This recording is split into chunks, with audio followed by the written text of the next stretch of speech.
Good morning, 2E. It is Thursday, the 2nd of July, and it is the last day of term. So give yourself a little round of applause.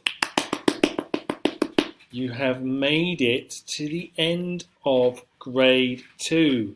Well done for all your efforts and hard work over the whole year, over the last 3 months of distance learning.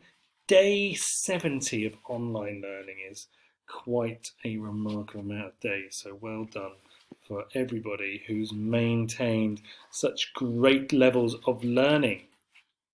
So today we've just posted a few math games for this morning, and the main event is our live lesson being replaced by an assembly. So we will have 2 slots for assembly at 11:20 and 11:40. The links for these will be posted onto Seesaw before. So click on it before 11:20 and you'll be able to get on. If you don't get on the 11:20, you can access the assembly at 11:40 instead. So keep an eye on your Seesaw journal.